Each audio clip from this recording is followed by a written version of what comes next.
They call it mowing the grass. That's the term that Israeli military officials and security experts give to their now regular bombardments of Gaza.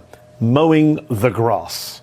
Think about not just how blasé that is. I mean, the bombing of Gaza has killed hundreds upon hundreds of innocent civilians over the past decade, kids included. But also think about how dehumanizing that is. The Palestinians aren't people in this scenario. They're weeds that need to be trimmed down to size, or better yet, removed from the earth.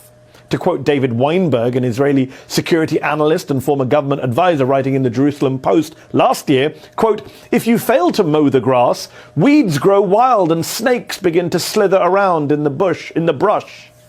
Now, of course, he would say, and Israelis would say, they're referring to Palestinian militant groups, to Hamas and Islamic Jihad, which control Gaza right now. Since Friday, the Israelis have justified their latest attack on Gaza as an attack on Islamic Jihad. They say they've managed to kill 2 senior Islamic Jihad commanders on the ground.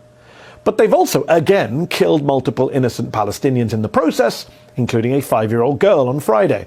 On Saturday, another 4 Palestinian children were reportedly killed in an explosion in Gaza. The Palestinian authorities say it was an Israeli strike, but the Israelis say it was a failed rocket launched by Islamic Jihad, which killed those Palestinian kids. And of course, Islamic Jihad has fired hundreds of rockets towards Israel since the Israeli bombardment of Gaza began on Friday.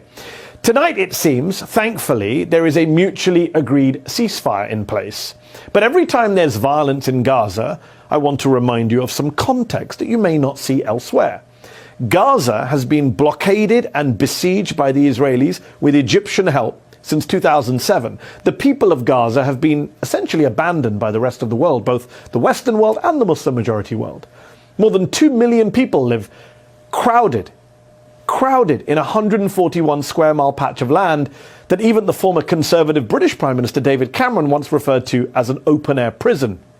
Today, according to the UN and other relief organizations, around 70% of Gaza's population are refugees.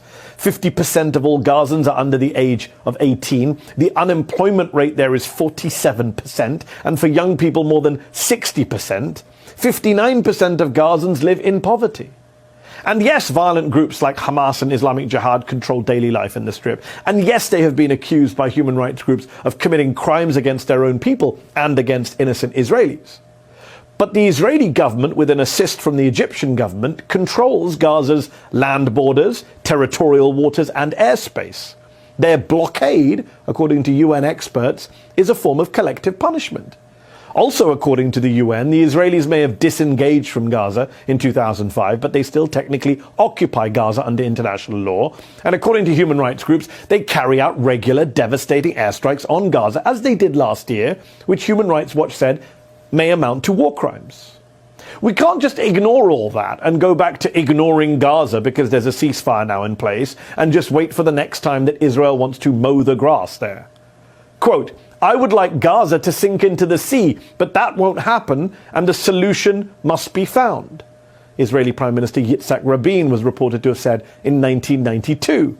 Put aside for a moment the racist and almost genocidal mindset behind that quote, "sink into the sea," and focus on the solution part. Rabin was right. A solution must be found. And yet 30 years later, his successors continue to take turns raining down fire on one of the most densely populated and poorest places on earth. So, here's my solution, and it's backed by international law. Let the people of Gaza be free. Truly free. Don't just disengage and then keep control of the borders while periodically popping back in to bomb and kill militants, and civilians too, whenever you feel like it, over the course of 15 long years. End the blockade. End the siege, end the occupation.